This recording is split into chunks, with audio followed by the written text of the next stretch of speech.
Okay, everybody, welcome again, as always, to the Basement Binge. I'm Harrison.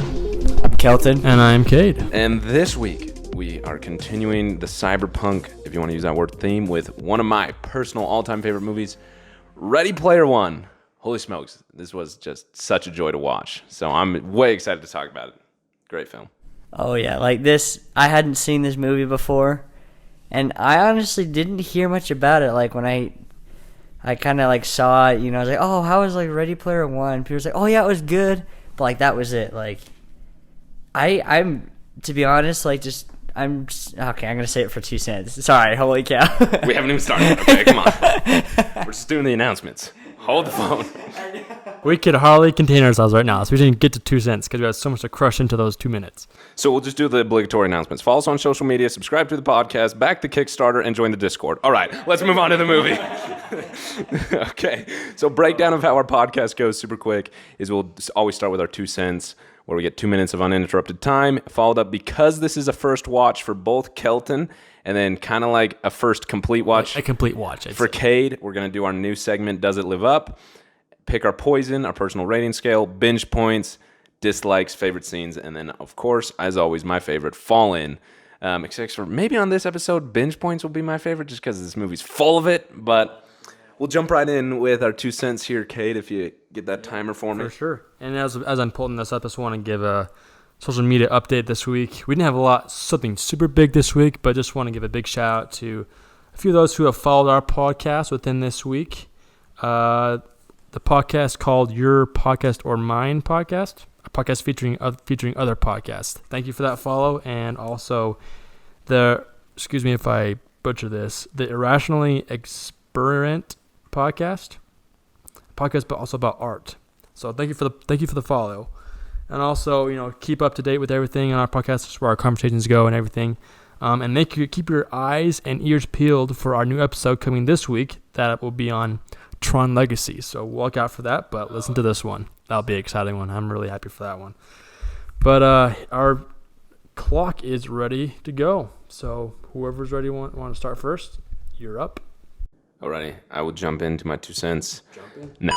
Okay, so this movie, one of my favorites. It's such a Steven Spielberg film. So he's the director of it. Again, if people don't know the names, he directed things like Jaws, one of the Indiana Jones movies, The Schindler's List, E.T., Jurassic Park, those type of films. Just totally one of those films, just so like iconic in its own way. But also the way the story is told. I kept laughing about that kiss at the end. I'll talk about that later. But it's so good. The CGI is amazing. The music is amazing. Both like the score done by Alan Silvestri, but also just like the soundtrack, like all the pop culture songs that are in it. It was a ton of fun. And I've mentioned this before, I think, on the podcast, that nostalgia is my favorite emotion, if you want to call it an emotion, favorite feeling. And so this film is just like 100% nostalgia constantly all the time. But it's also a really fun story. It's got a good meaning, good messages. It's a ton of fun to enjoy with other people, especially Kelton, it being his first time watching it. I was excited to see how he enjoyed it. But man, so many references, so much nostalgia just like reminds me of such a positive childhood, which I'll talk about later, especially in Fall In. Just such a fun film to enjoy. It's so pleasing to look at as well. Like it looks so good. There's so many things I want to say, but I'm trying to stay focused and not reveal my things later. What else can I say without revealing anything? Goodness gracious, the references in this movie. Oh, but yeah, I'm excited to talk about it. I really found a meaning, the power of connection. That's kind of not an obvious one. The cinematography is great. Acting, I really, really enjoyed that. I don't know who the actor is that played Wade Parzival. I hardly knew any of the actors except for the guy who plays Nolan Sorrento. I forget his name, but he's like pretty much the evil villain of everything in Hollywood, except for Captain Marvel, whatever. But yeah, the acting in it was really good. Like, it was a surprise. I remember the first time I watched it, I was like, who are these people? But I really enjoyed their presence in the movie. There you go. Okay, Kelton? That was hard to stay focused. All right, start that bad boy. Started. Wow, seriously, like, if society had one job to, tell me how good this movie was, they completely failed. How have I not heard more about this movie? Seriously, I just thought it was just a mediocre movie by the way, people told me about it. But holy cow, that might have jumped into like my top 5 like favorite movies all time. Whoa. Because that was just so much fun to watch. Yeah. You know, not just because it's like funny or like cool action, but it's just fun. Like, you just sit down, you're gonna have a good time. Like, it, part of it, you know, is just I like played like every kid. You know, I played video games and stuff like that, and so it's just like Harrison said, it takes you back to those good days. You know, but the story hooked me right from the beginning. Like, the whole idea of where it's like, well, first off, they introduced the whole plot without like saying a word in the beginning. Like, yeah, like, you know, Wade started like doing like a narrative, explaining some things, but like just from the get-go, you know, there's some music playing, but he doesn't say like a word. And like he's like going to where like his little video game car is and like the dump. But like you just kind of get this feel for like how everyone is like in that kind of society and everything. But anyways, like the story just hooked me so well. Like the idea, there's like a whole giant game world, and you know there's 3 hidden Easter eggs. And I'm a sucker for Easter eggs. Like, if there's like a dope thing you can find, like I'm the kind of guy, if you're playing a game, I have to explore every single room, every single drawer, every nook and cranny. So like this was just totally geared to like just hook me so well. And so I just loved this story, and I was amazed by the animation. Like, they're like video game characters, but it looks like they're in a real life room. Like, wow, that was so cool. Like, dang it. Gotcha. Freak. All right, anyways, Kade, you're on. Okay, I am on. Okay, first things first is that my memory of this movie when I first watched it was I didn't really sit down and watch it completely all the way through. Whenever I always walked into somebody watching it and like, oh, what's this? And I watch it, it's like, this seems really dope. Like, what's going on here? And it's like, oh, they're watching Ready Player One. I'm like, I've never heard of this movie. Like, I don't think I remember trailers at all. Maybe once, you know. But, like, I don't remember much of the whole story. I remember, the parts I remember was him finding the first key, the big race, and then I remember the big fight at the end. And that's all I remember. And so everything else in between, I had no memory of it. I didn't remember the Shining, huge reference train on that part. One thing I was kind of worried about when I first go into this movie is that it would be an overload. Because I remember the first reference trend that I experienced was Ralph Breaks the Internet. They go crazy about it, you know. Oh, that's a fun movie. That's a really fun. And it's got all these major references throughout about the internet and all those big companies, about those big, you know, trends are all about Twitter and all about Google and all that stuff. But this movie, I was kind of worried that would be kind of an overload because video games are like all about references, all about just huge like cameos, all that stuff. But they didn't. They were able to compact everything, but you were able to focus on the story and not be so focused on the references just blaring in your face. You can just pause a frame and just look at all the references, but it doesn't like completely just collapse the whole story. You can't really see what's going on. It's hard to follow. The story was very clear. And it wasn't necessarily separated, but it was above everything else. Like, as far as priorities go, that was their top priority, and they delivered. And I really like that. Also, the cinematography, that wasn't overwhelming. It was simple. That's what I thought is that it was simply good. And I'm out of time. Well, that's it. Next section or segment we got here is Did It Live Up? This is a segment where we talk about those are the 3 of us who haven't seen this movie, if it lived up to the expectations that we had, or if it blew it or it ruined it. So, me being the person who has seen this movie and wanted to share it, again, because I make the list, my motive for wanting to share it is similar to what Kelton said. I feel like it's so unknown and underrated, but everyone who has seen it, everyone I've talked to at least, is like, oh, I love that movie. It's one of my favorites. Or I mention it to someone, they're like, oh yeah, my friend, he loves that movie. He told me I should watch it. And so everyone always has something positive to say about it, or they know someone who has positive things to say about it, but I feel like a large majority of people haven't. So I wanted you guys to see it. I thought that both of you had, so I just thought it was going to be fun to enjoy. So I guess unintentionally, I wanted to share it with you guys. I wanted to enjoy it with you, assuming that you already had. So I want to hear, I guess, if you had any expectations beforehand. So for me, like I said, I I just thought it was going to be a good movie, to be honest. Like, when I was thinking about it, it's just like, oh, well, a virtual reality kind of movie. Like, it would be pretty cool, But my expectations were, like, completely exceeded. What a great movie. So much fun. And especially geared towards, I feel like, my generation, like my age, like people our age, is going to love this movie. I think about it. My parents probably would enjoy this movie. It's fun, but it wouldn't be as cool or as interesting. Yeah, like people to their 20s to 30s, I feel like is perfect. Any younger, they're not gonna get certain references to certain games and movies and things like that. But the age from like 18 to like 36 or even like 40s or whatever. Man, like, what a great movie. So my expectations were totally exceeded, and I loved this movie. It was incredible. I had some weird expectations. The big expectation I had was I wanted an explanation of the story, and to as an explanation I watched the movie earlier today. This is me confessing here, but I watched was like G.I. Joe: Rise of the Cobra. Oh, I love that movie. It's so underrated. I'm gonna be a party pooper here, but I actually didn't like the movie very much. Harrison, I love it. Kade, sucks, dude. Never gonna watch it again. Okay, hear me. We'll have to do a podcast about that. So. Here we go. It seemed really fast paced. It was like super quick, and like my inner childish self, like loved it because it was G.I. Joe and it was this awesome action. But I just like, this is so fast paced, and like my head's spinning right now.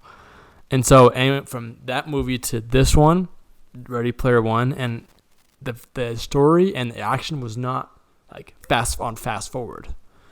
It was, so that really blew my expectations out of the water. Another thing was just like the banter was just so great. That like really just elevated this movie to like one of my favorites because I love banter.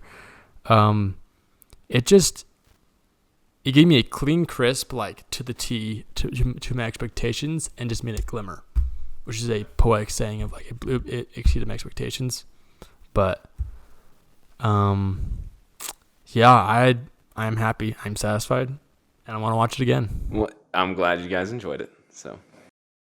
All right, and that brings us to our next segment, which is Pick Your Poison, baby. All right, so for those who don't know, and Pick Your Poison, we basically have it set up into 3 different ratings, where one, you either buy the movie with, the intention of like watching it again and again whenever you want, or you would rent the movie, like, you could watch it, once, you could watch it again, but it's not something like you're going to want to see very often. And then 3, which is never watch again, never own it, nothing. So I'll kick us off. I want to buy this movie. Like, this was such a fun movie. I would totally watch this again right now from start to finish, just because it was that much fun and so cool. And I'm sure I pick up on so many more references. And also, confession time, I've never watched The Shining. Oh, me neither. And so there's a whole scene in this movie where it's referencing the entire, everything important about that movie. So I feel like if I watched that movie, it would become so much cooler, and I'd be like, hey, there's shout out to this, So, I would definitely buy this, and I would show this to my friends, whoever's watched it, who hasn't watched it. It's just a great movie.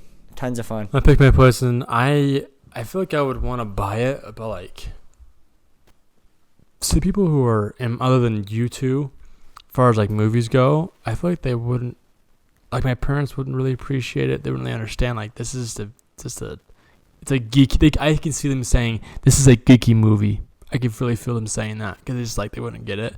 So I feel like I'd buy it for my own pleasures, but that's really all I would get out of, other than like watching with you guys. So I might just rent it, honestly, just to watch it, just to show them. But like buying it, I feel like they would, at least as far as for the other people, like all my friends and other stuff, they wouldn't really appreciate it as much as I would. But I think I would buy it for my own pleasure. But I may rent it. I'm kind of on the fence about it. You, Harrison? Shocker. I already own the film. But it's understandable. Why would, like, what are we going to watch, a movie that we don't own? Like, one of the three of us has got to own the movies we're watching. But, yeah, I would buy it. Again.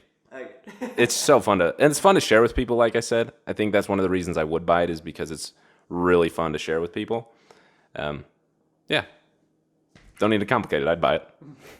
So, moving on to what could potentially be the longest section of Binge Points ever.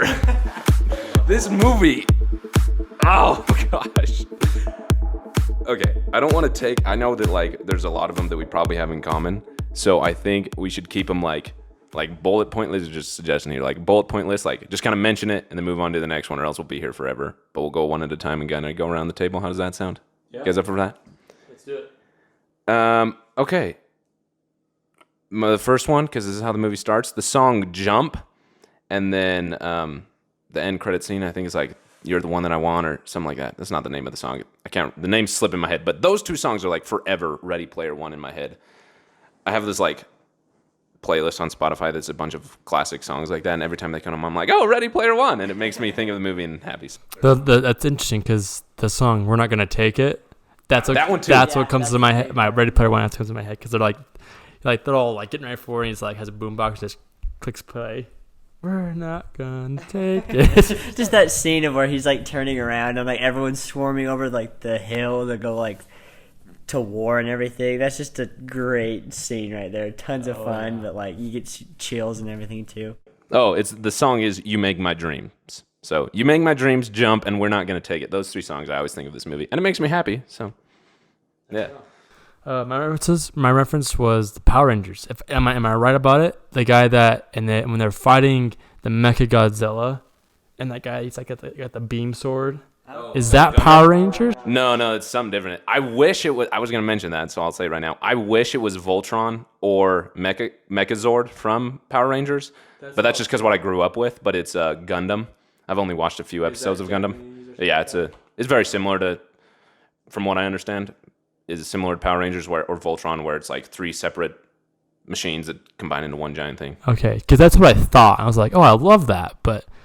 That's a bit of a downer, but I mean, I'm sure there's Power Rangers somewhere in this show. I could probably phrase it and find it. But yeah, I'd say that. Dang. Well, because I know there's a bajillion references, but there's only one that makes my heart happy, and it's Iron Giant. Oh my gosh, dude. Okay, you always talk about that movie. Is it like your favorite film? Yeah, so for those, I'm sure everyone had a childhood movie that they watched pretty much every single day, and that was my movie, Iron Giant. I love that movie so much. He had a cake. I had when I turned like 8 or something, I asked for a cake of Iron Giant. Like, I love that movie so much. And I think I watched it like right after I got back from my mission, because it was like, it's been 2 years, it's time for some good old Iron Giant, baby. It's a good movie. It's one of my favorites. Like, when I because so Kade knows I love this movie, and there's like right in the beginning when he immediately pointed out, he's like, dude, I was like, oh, it's Iron Giant. And so anything with him, like, I was impressed. Like, even when he's walking around, the stomps, like the noises, it's the same, same noise, and I was just like, this is so cool. He had the dent in his head. Yeah, the dent in his head, like his groans and like his eyes. I mean, they did have like one scene where he like uses his gun arm thing. When I first saw him going to war, though, I was gonna hope he turns into like the war mode, like goes crazy. Berserker. Sadly, it didn't happen. But still, it was just like, it's Iron Giant. Like, I always wanted a sequel to Iron Giant, like just a second one. I never got it until now, and I love that. Best reference in the entire movie, in my opinion. Alrighty. I got a bunch here. I'll name two super quick. One, I noticed this time, Iowa is everywhere. Like, even at the beginning when Wade's putting on his gloves and his like visor, if you want to call it, whatever it's called, it says Iowa on it, like on the band. So it really is everywhere. The other thing I really like is Wade in the real world is really like insecure, but Parzival is super confident, which I thought was cool. I didn't notice that before. H is a ton of fun. Do you just want me to keep going? I got one. when Artemis grabs what's his gamer tag? Parzival. So he grabs Parzival and pulls him aside. Like, you can't go out in public. You have to be in disguise. Pulls him underneath the stairs and has the alien pop out of her stomach. That was a reference to him. I don't know what that movie was called. I think it's called Alien. That was hilarious. He's like pops out, just freaked out, and like It's like Mortal Kombat and Alien. that was a pretty fun reference. And then I want to ask in The Shining, where they open the elevator and it's this flood of just blood. Is that an actual reference or just part of the movie? I think that's part of the movie. I don't know. I've never seen The Shining. I hate horror movies. Don't ever ask me to watch one. I'll say no. I hate them. I hate them so much. Because I think the elevator full of blood is part of The Shining reference. Now, that much blood? I don't think so. That was part of it. I have no idea. I will say, since we're on The Shining, every single time I watch this movie, I'm amazed how they achieved such a filmic look for The Shining. Like, it looks so... Like, they took it out of the actual film and just, like, copied and pasted it. It's amazing every time I watch it. And even, like, the film look on the avatars that they have, it blows my mind every time. It's so cool. It's like real life and CGI, but, like, the CGI... It's so impressive. I was looking for, like, a line around their silhouette or their figures of the characters to see if, like, you can tell a difference, but it blended together pretty well. Oh, it's amazing. Even like the grain, you see the grain over their avatars, just like you would on film. Oh, it was so amazing. Like, when I first saw it, I was like, oh, they're probably just filming in a real place, and then they just, like, somehow, like or something. Yeah, and they just, like, put the video game characters on it until the elevators open with, like, the blood coming out. I was like, shoot, that is all, like, CGI. Like, how the heck? That mad respect, because that was so freaking cool. Okay, other reference to a movie. So the Zemeckis Cube, the Rubik's Cube that turns back time, I figured out this time. Robert Zemeckis is the director and writer of the Back to the Future trilogy. What? Yeah, so it's called a Zemeckis Cube. And the thing is, when he chucks it, Alan Silvestri, who did the music for both Ready Player One and Back to the Future, plays a little bit of the Back to the Future music, where it's like, like from Back to the Future when he goes back in time. Oh, I love that. Cool. It was like, boom, instant nostalgia. Yeah, when I first saw just the title, like the cover of the movie, when we were like sitting just talking before we actually started the movie, we just had like the menu up, and I was looking at it, I was like, wow, this looks like Back to the Future. Like, I just got that feel, you know, he had like, if I remember, he had like the goggles just above his like... And the DeLorean was there. Yeah, it was just like, whoa, this is Back to the capacitor. Future. Like, oh, it was so cool. Oh, the other thing is DeLorean has... Okay, that scene where it like grows is probably like comparable to Tron, like the excitement I get when he throws it down. We're doing Tron next week, actually. But anyway, it has a Knight Rider light on it. I don't know if it's the Knight Rider light. Is that what's it called? Who knows? But it has it on it, and it still has a flux capacitor in it. Oh, it's just so fun.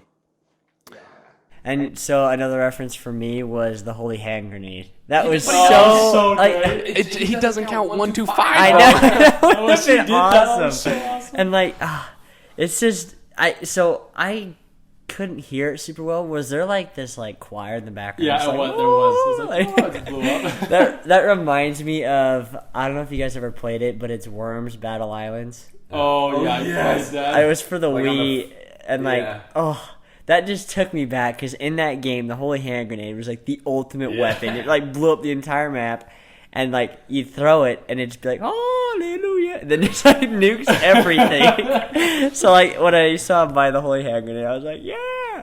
So it wasn't like directly referencing that like video game, but it just like took me back, and like, oh yeah, you know, just like it's just cool. You could like connect to it in your own personal way. It reminds you of certain things.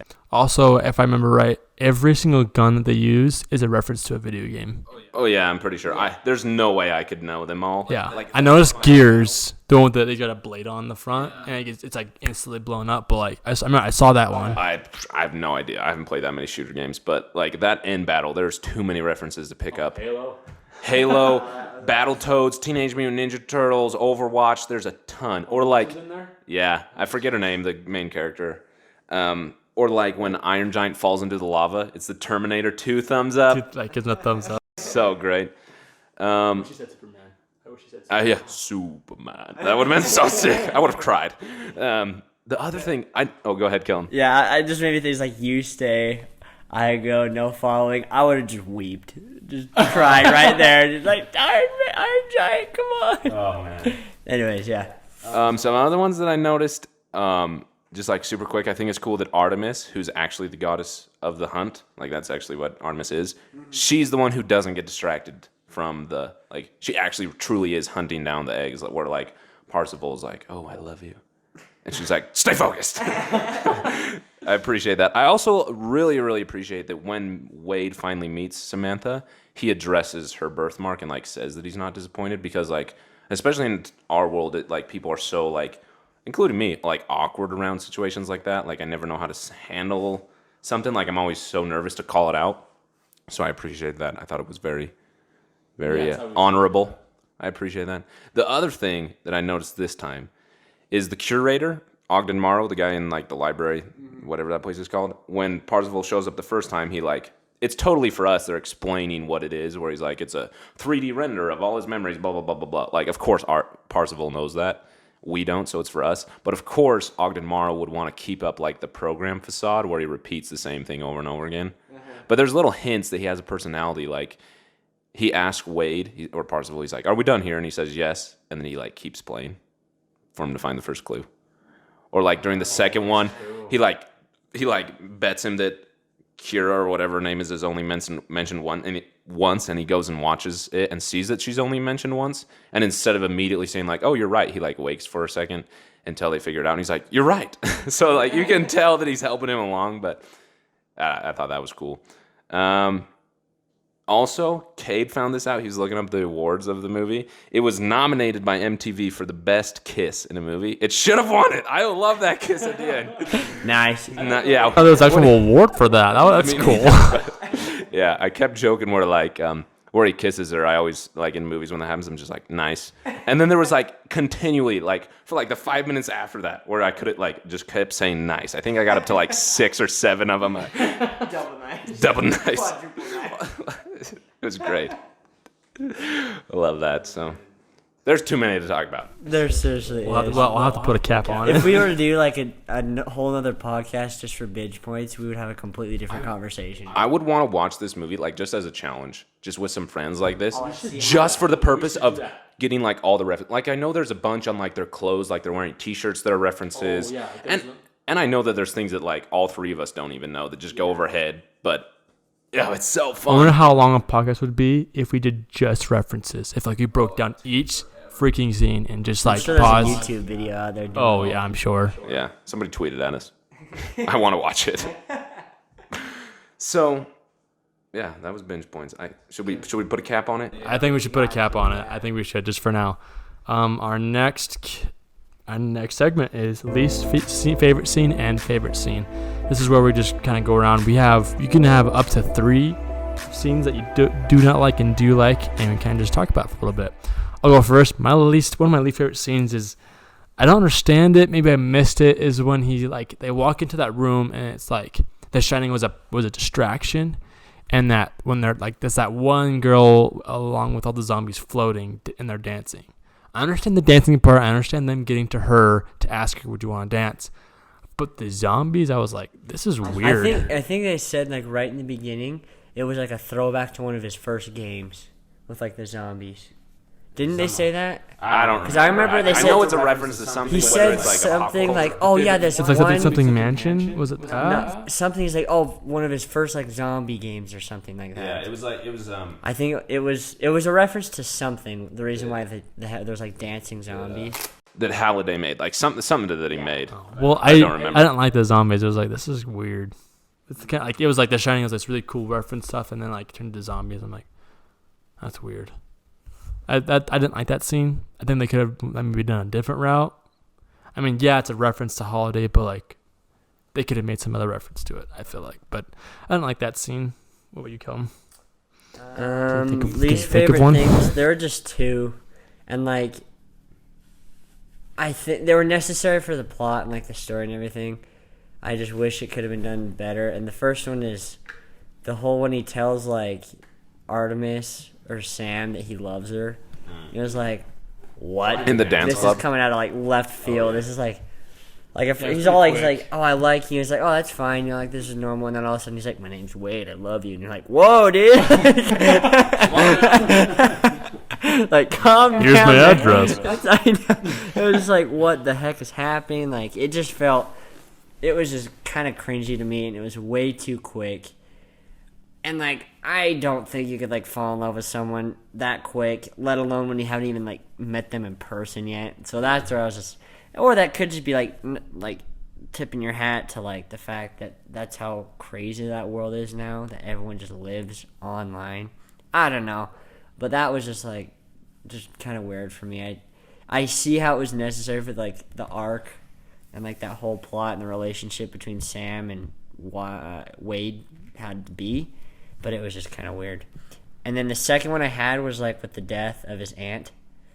Oh man, yeah. Like, it was just like, oh shoot, like this is real. Like this 101, right? IOI. Sorry. IOI was like so crazy to actually like take it to the real world and like kill people and everything. Yeah. I just felt that Wade should have like mourned longer, because that was like his only existing family. Yeah. And like you could tell he cares for her, and it's just like boom, dead. And it's like crap, kind of sad. And then it's just like moving on. And it's like, whoa, like, what the heck? Like, and where the heck were the cops the whole time? Like, I swear, The very end. IOI was doing whatever the freak they wanted the whole freaking movie. I was like, that's illegal. That's not right. Something's weird here. And it was just like, where are the cops? So it was like kind of good. I mean, at the end you saw the cops, but that just kind of puzzled me. Maybe it's because like because in a lot of movies where like some big companies getting away with a lot of stuff, they explain like what bad thing they did, why it's so bad, and then how they hid it, how they like were able to hide from like from the federal or from the police or whatever. And I think they just didn't bother doing that. It's like this is how they got away with it. Maybe they just like, let's just not worry about that and just keep going with the story because we don't have enough money or something like that. Maybe that's the reason why, but that's just a theory of some sort. But I think that's a good point of like the cops only showed up to like the last scene. Yeah, and they're definitely like, okay, all right, get out of here. Like this whole like locking people in a tank and like kidnapping them and like making them like work for you in like terrible conditions. I think it's just that like, because they were in debt and that they needed to work off their debt. debt. You still can't like force someone to work off their debt and then like tase them if they're not working hard enough. That's true. Maybe we missed the part. Maybe there's a point where like they mentioned like they're under contract, and that if you do not pay us back, we have the right to like take away stuff or something like that. Yeah, it's a little vague at that spot. my least favorite scene, I actually have one this time. I really thought about it. I will say, it's not that I think every movie is perfect. Is that like I see a scene, especially with the movies we've watched recently. I'm like, oh, I didn't like that, but like I understand the necessity of it or what they were trying to do, so I kind of just like brush it off, and then my brain forgets it because that's the way my brain works. But I remembered one. It was the one where his aunt dies because of the mourning reason. But Kelton already mentioned that. So my other one is at the very end where he meets, where he's in the real world and he gets the egg. And he's Parsifal, but he's meeting Halliday, and he asks if Halliday's real, and he says yes, but then he like doesn't ask who he is. Like, come on, give me some closure. Like, what the heck? I feel like maybe I'm just dumb and it's going over my head. Like, is that supposed to mean something, or is it just like a throwaway? I don't know. Every time I watch, I'm like, what? What was like either like leave it unsaid, like oh just whatever, or like address it and give me some closure. Yeah. Who knows? I don't know. Maybe I'm just dumb and don't get it, but that's my least favorite scene. That's true. I was thinking about like, are you real? Yes. Are you Holiday? Is Holiday dead? Yes. Then who are you? Thanks for playing my game. It's like, hold up, don't pull the curtain yet. Another scene I thought was like sucked, or not. It wasn't necessarily a particular scene, but it was Iron Giant, where. If you guys remember Iron Giant, and when he went berserk mode, he had a cannon. He had this massive, like, literal chills every single time. Like he screams and just nukes everybody, man. That whole part.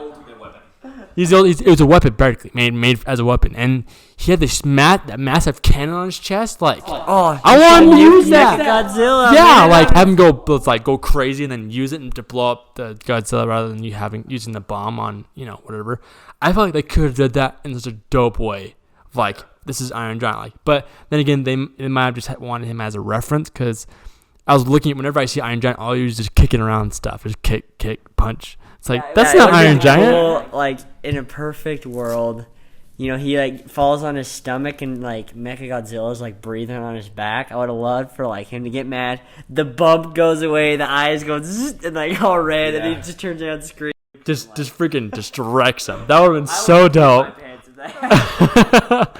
That was my other least favorite scene. But yeah. As far as favorite scenes go, we'll move on to this next part. I have to say, anytime that, is he an assassin?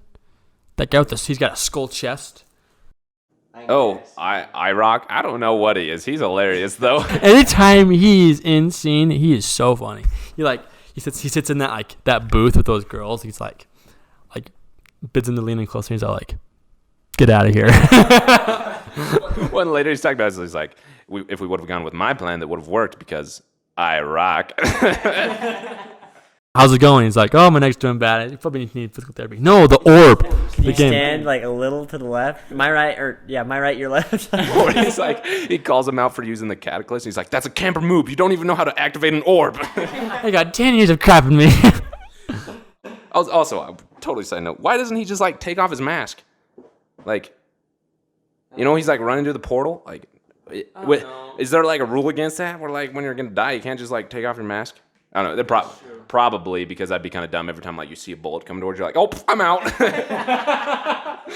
So probably. Like, just instantly put it back on. The bullet goes through. Got him. Everyone would have one hand on their gun and just like playing.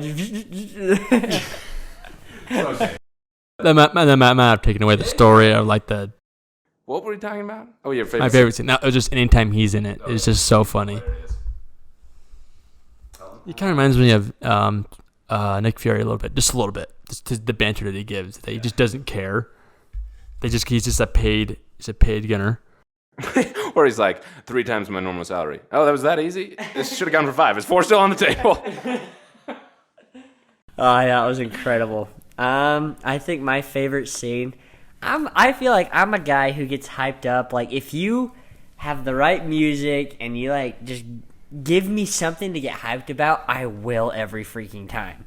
So I know it's like just everyone says that's their favorite scene, but the part when the music's playing on the stairs, like, we're not gonna take it, and like everyone's running, like they show so many people, and like the enemies are like running out of the doors, and they have like those walker things. Like, I just got so pumped. I was like, "It's war, baby!" Just the music and just like so intense. There's so much action going on. Like, it's like the climax of the whole plot. And so it was. That was definitely my favorite scene. Just the giant battle. I got so hyped. My favorite scene is going to be the race. Man, I just love that scene. So fun to watch. There's like a lot of like... So much crap goes down on that race. And like, I understand that that's all digitally. So like, there's a lot of artists who went into adding like small details. Like small explosions that your eye probably can't even catch because there's so much happening. It makes me wish I would have seen the movie in IMAX 3D just for that scene, especially when they all take those crazy jumps. That would have been epic. Yeah, I love the race. There's so many details, and there's like a few, like, not that they're long takes, but like continuous shots that are real, like totally impossible, but it's digital. The camera work is sweet. It's a ton of fun, especially because he's in the DeLorean, and Back to the Future is one of my all-time favorite movies, and because of that, one day I've promised myself I'll own a DeLorean, so that's fun. But fun fact, I've seen a DeLorean in real life, and they've had a bunch of references, the hoverboard in there too. I was like, what? Anyhow, continue. The continuation of my favorite scene is when he figures it out and he starts driving backwards really fast, and the music that plays while he's driving, and you see everything like kind of forming as it goes up. I just love the music in that scene. It's so satisfying. And like the way the music transitions from diegetic or non... I don't remember which... Diegetic, I can't remember which one's which, but where it transitions to like music that we hear to like music in that Parsifal hears to like the trumpets playing where he wins. Just a great scene altogether. So that's my favorite. Just the whole race scene. Everything revolving around the race is a ton of fun. Oh, awesome, fun movie. Yeah, Wow. so fun to enjoy. All right, I think that brings us to our last segment. Wait, I have one last thing. The one, so I didn't catch it in the very beginning. So the dance scene, where they had that, they're having that conversation back and forth, where it was like super high tech. But it was between Artemis and it was between Wade and Artemis and Parsifal. Yes, I didn't notice how funny that scene was when you guys were going back. You were laughing about it. I didn't recognize it. Oh, what were we laughing at? Do you guys remember that? Where They were talking about, he's like, "Are you prepared?" He's like, talks about his Oh, suits. yes. She's like, did you come prepared? What kind of haptics are you working? And he's like, I got the X1 or whatever it called. He's like, with the microfiber crotch inlay. He's like, do you feel this? He's like, can you feel this? And he's like, yeah, it's got the microfiber crotch inlay. And she like strokes up his legs and his chest, and he like And you drops can his controller. you can see it in real life, like on his suit, like the colors change, and you just like, It's like so cheesy. It's so funny. just like, what is happening? Yeah, that was my was gosh. funny. Oh. I'm afraid to say this because I don't want to like throw everybody under the table, but generally, like teenage boys are just so one-track mind, and it's hilarious. It's so funny when people make jokes about it. It's one of my favorite scenes. It's like it's so cringy and awkward, but it's hilarious. Like when it goes in real life and like the way the lights are on his suit, and he's like, He's like beginning to realize what's happening. He's like, oh my gosh. That was really funny. That was awesome. Oh, I also love just in that scene when they throw down like the disco things and it starts and like Artemis' dress turns into like pants and they're dancing. It's just so fun. That's a fun scene as well. Just love the music in this movie. But anyway, All right, you were saying, Kelton? we're going into Fallen, so this is the segment where we kind of look for the hidden meanings or the message, the overall message that the movie has to tell us, and we try to relate to it personally. So to make it like that much cooler and more interesting, and just things that really impact us and make us want to change or do better with our current lives. So, Yeah. what do you guys think? So this one, like I remember the first time I watched it, it was like such a blatant message that like it didn't really connect with me because I'm like, oh, they just like kind of like laying it out there. Like that's too easy. Like that can't be the message about like connecting and like Halliday says in the end, like living in the real world. But it's something that knowing that was a message, I was kind of looking for it more. And I think that particularly in our world, everything has a replacement digitally. Like I buy my groceries through an app on my phone. Oh, wow. Like, it's crazy. And like this is getting kind of heavy here, but like even things, because the whole thing's about connection, even things like pornography, just to bring that up, like intimacy is truly like the most personal, intimate connection that you can have with another human. Mm-hmm. And that has become so digital. Like it's a huge market. Companies make billions of dollars off of it. And it's sad to me that things that are so intimate and connected and personal has just become so digital. Like, that's kind of an extreme, but you can take it from that extreme all the way to, like, I don't know, like using a calculator. We don't use our brains anymore. We use our calculator on our phone. Like, buying groceries, whatever it is, social media. There's so many things that you could talk about the idea of connecting, like, technically versus reality. So there's a lot to say about that. But yeah, like I think it had a lot to say about appreciating and having fun in the digital world. Like I don't want to say that, everything digital is bad. Like video games are horrible and you don't connect. Because like I know a lot of people, including me, who have made friends online through video games or movies that they enjoy. And like there truly is connections. Like online dating, I know a lot of people have a great marriage because of that. Like I think it shows a good balance of like, yes, these digital things are fun and they're great and they're tools and great entertainment but like enjoy them with people. Don't get so sucked up on yourself. Like I remember, just continuing with this here. I'm sorry, I'm taking forever, but like me and my brother, we played a lot of video games when we were young. Like particularly, probably one of my favorite memories of my entire life is playing Lego Star Wars, the original trilogy, with my younger brother. Yeah. Like I miss the split screen days, and like I remember not even that game, but just like playing split screen, like even like Call of Duty Modern Warfare 2, played hours and hours with my friends on split screen. Call of Duty European Assault. or like Smash Bros. Or Medal of Honor, yeah, Medal of Honor. Smash Bros on the 64. Like I would have tournaments with my friend in my friend Daniel George's green room. Like, and I remember as video games progressed, and my brother and I, we bought a PS3 and then an Xbox One, and like more and more games started becoming one player, and like split screen was no longer a thing. And I remember being so sad, like I don't want to play this game by myself. I want to enjoy it with my brother. And like even still, my brother and I, we recently started playing a game, Monster Hunter 3 Ultimate. If anyone plays that game, that's an old game. It came in like 2015. We played on our Nintendo 3DS, and it's just fun because we still play it together. Like that's the fun of it, is playing it together. So I miss that. But it's not all, and I appreciate that the movie wasn't so focused on like, oh, you have to like connect with people, and it wasn't focused on romance. Like Wade said, the Rosebud was losing his best friend. It wasn't losing his wife or his girlfriend or whatever. Like I appreciate that it was just like have connections, have friends, and do things outside of the digital world. I just thought it was like a simple but very timely message. That was a lot to dump out, but I appreciate it. So to add one more thing, like this podcast, like I enjoyed this film individually, and now I'm enjoying it with you two, and then enjoying it with people who listen to the podcast, who can tweet at us or join the Discord. And like, even digitally, there's ways to enjoy things with other people and connect, but also get a real meal in the world, because that's the only place to get it.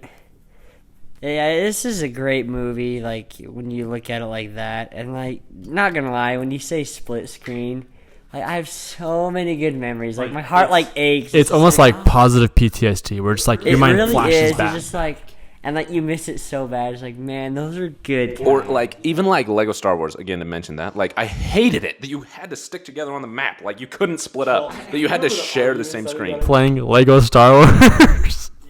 We got so mad at each other. Greatest game ever made is Lego Star Wars. I can still hear the sound, like, if you fall off a cliff.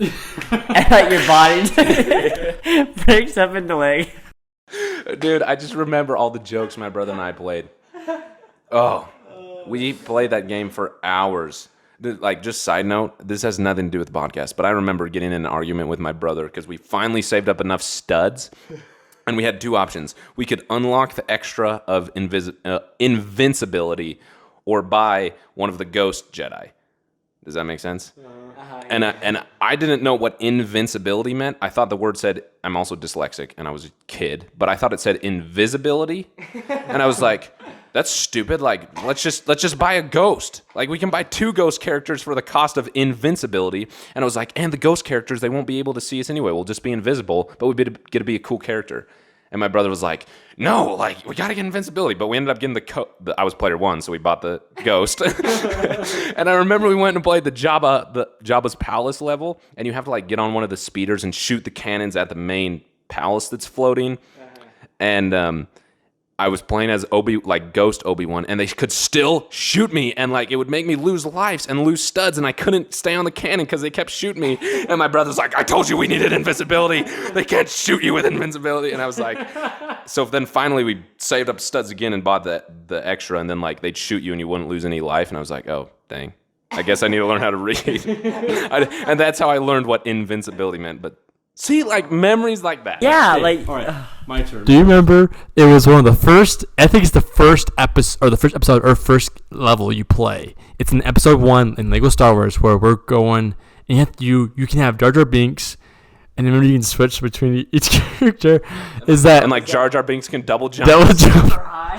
But there's a point where it was late at night when we were playing that game, and for some reason, whenever we had Jar Jar Binks jump off the edge and die, we would laugh so hard because he made a weird noise like, "Arr!" You remember that? I forgot. Dude, I just remember. I don't remember the exact moment, but I remember staying up so late and we kept nearing. For the point we had like no more studs because he lost them all. Because he kept jumping off this cliff because Jar Jar Binks made the funniest noise. Like, oh my, like, see, that's what makes it like so great. It's like, not as much as like as going like. Sorry to jump in, but I'm just so excited about this. Is that it's not as much as playing the game and winning it, but just playing the game. Period. Yeah, like I don't remember beating. Well, of course I remember beating the levels, but like that's not what I remember. I remember the stupid memories, like where you'd get the clone who had like the Speedo, and with the clone helmet on, and like my brother would be the Princess Leia in like the bikini thing, and like we'd be at it was always at Jabba's palace. That was our favorite level. But like I'd stand up on this ledge and I'd be like, I'll save you, and like you double jump with the clone and he face plants. Like I remember that clearly, and the noise he would make, like, and then my brother would be standing over there holding circle down, dancing as Princess Leia. Like, that's the fun. Or, like, spending hours to get true Jedi on each level, and, like, you finally get enough studs, it's like... Stupid mini kits, dude. Yeah. All right, so ready... So, okay, fall in deep here. Ready Player One is really just meta. Lego Star Wars is the greatest video game ever. Oh my gosh. But just video games in general. But it's like, I can name off billions of stories. I'll name off one order story, and then we'll move on. But the story... So me and Kelton... us brothers stay up till like 2 o'clock in the morning some nights playing Madden 08. Oh my gosh, that game is OG. That game is OG. If you haven't played it, you gotta play it. Ignore the graphics and just the gameplay and just the glitches make that a glorious game. There's games where like we're playing and for some reason we pause, zoom in on the ref and see that he runs with his arm out like this and just like jokes like a weirdo. And then when there's a flag, like, we're just behind, like, we think he got his butt. Out pops out this weird gimmick of a flag, and he throws it, and it flies 50 yards in the air, just, and then it just, like, sticks into the ground and falls over. We replayed that stuff so much. So good. And like sometimes I remember once it's like a super intense. Sorry, last story. We'll go into falling. This is so hard.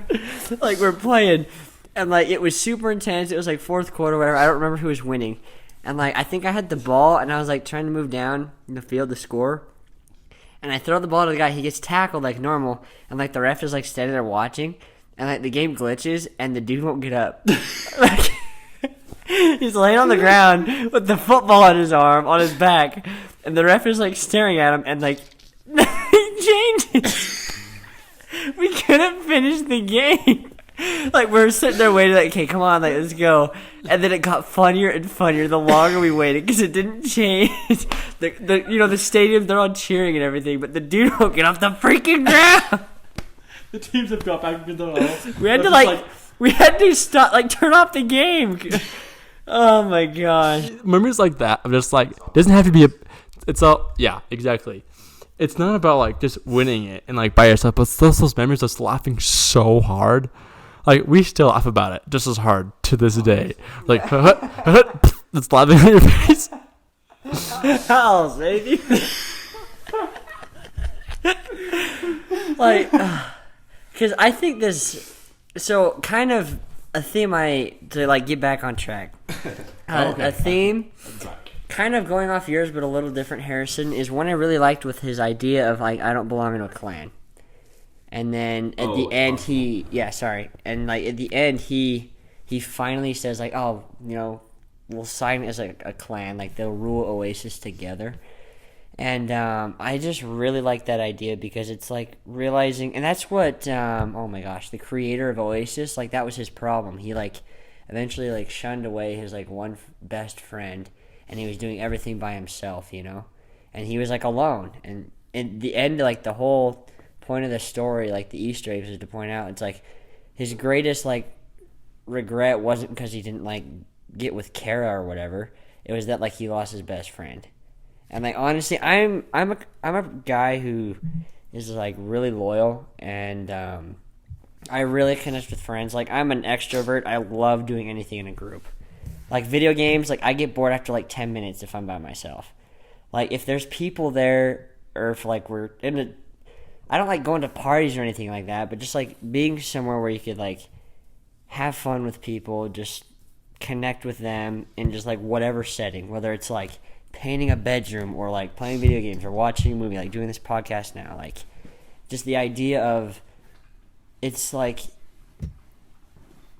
just connecting with like people and friends, creating those relationships is like probably one of the greatest things you could do in this life, is just really becoming good friends with people and like making memories that make you laugh, even though it's been like 6 years ago. It's been a long time since that. And so like that's just, to me, that's like I live for those moments, just being able to connect with people and have those kind of friendships where it doesn't matter what you're doing, like you just like bond with them and you share that moment with them for like ever. Yeah, I've said this to my wife multiple times and to you guys. Like, even just doing this podcast has been really healthy for me, for lack of any better word. Like, just being with you guys and like having that friendship and connection has been a ton of fun. And I feel like we've grown way closer, and like my care and love for you guys has grown. But we also have a ton of fun. Oh yeah. And laugh our heads off about Lego Star Wars and anything else for that matter.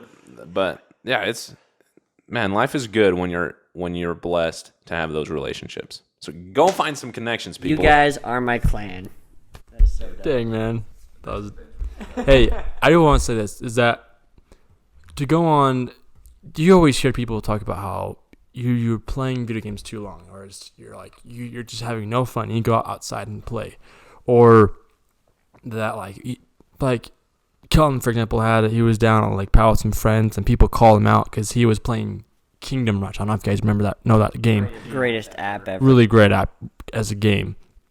But they like called him out like they're not living in the moment. And I kind of want to get on a bit of a soapbox that like technology and video games is not a person just living out of the moment trying to escape everything. Like technology and to like and video set games. the backstory, like I was playing with like my best friend and his fiance. Like we were just kind of playing it together and like planning like what we had to do and like discussing different strategies. So it wasn't like I was just held in the corner like antisocial, but like I was doing it with them. Like we were playing it together and like trying to beat like one level and everything. Yeah, but like I think there are some people out there who just don't understand that. Like people talk about how like they went out and played pretend or played house or did that kind of stuff. But like the memories that I remember that are super vivid in my mind is playing Lego Star Wars with Kelton and my older brother Stuart. It's playing Madden 08 with Kelton and laughing our heads off in the middle of the night. It's playing Madden and the score is 178 to 175. It's just a freaking shot fest. And we're playing Call of Duty when in high school, when we're playing all these video games. These video games is what is really a part of who I am. Because a lot of people don't understand that and see that I've made moments with video games, and that is very possible, and that people only see the negative part of it, that this is just how people escape things, or that they're just lazy butts and they don't do anything with their lives. It's like, excuse me, someone made this game and is making a living because of this. People are making these video games and playing them and with their friends and their family, and they're making plenty of memories to where I have an entire childhood about that. Yeah. And that because of those, I can laugh and have fun and just really enjoy myself as a person, enjoy myself as a brother and as a person and as a husband. Like I've played games with my wife. We've played Yoshi at the Yoshi Dreamland, and we've had some funny moments. We have some great moments in that. Yeah, I don't think video games are the only thing for that. One of my favorite quotes of all time is I don't know who said it, but time you enjoy wasting is not wasted time. But I also think that there's a balance in it. Like at the end of the movie, they close the Oasis 2 days a week. Like there's got to be a balance in things. Like if you enjoy wasting time playing video games, but you do that 12 hours a day, it kind of gets excessive. And I don't want to like just talk about video games. I just think in life that there's so much to enjoy, but you also have to find a correct balance. And I think the movie does a good job of saying like these are so much fun and like totally enjoying and like festering, for lack of better words, in the enjoyment of wasted time, to continue with a quote. But also you got to find a balance. You got to go get a decent meal in real life. You got to whatever. So yeah, I think totally enjoy the moment. Don't get on the bandwagon of like, oh, all video games are bad, but also find balance and priority in things. Yeah. Enjoy life. Exactly. Make connection. It's life. We'll say that quote one more time. Time you enjoy wasting is not wasted time. Exactly. And I think making connections is what makes your life meaningful. Whether it's a religious connection, it's a family connection, it's a friendly connection, it's a just banter between a fan or somebody else, or just reaching or solving something. Like connections I think are underrated. Yeah, connections are underrated. Good, well said. So thanks for connecting with us while we won't listen to the podcast. If you want to connect in an additional way, I kind of mentioned this at the beginning, and I apologize. I mentioned it last podcast that we were going to have a Discord, but I'm not going to have it up in time. It's really hard to organize a Discord. But if you want to come connect with us, talk to us more directly, join our Discord. We'll be on there a little bit more actively once I get it organized. But yeah. And talk to us on Twitter. Really. Yeah, do that for now. Join us. So. You guys are awesome. Thanks for listening. Tune in next week while we watch what I will say is a perfect movie, Tron Legacy. But you got to come back next week to know why. So, ciao, ciao. What do, baby? Peace out, home dog.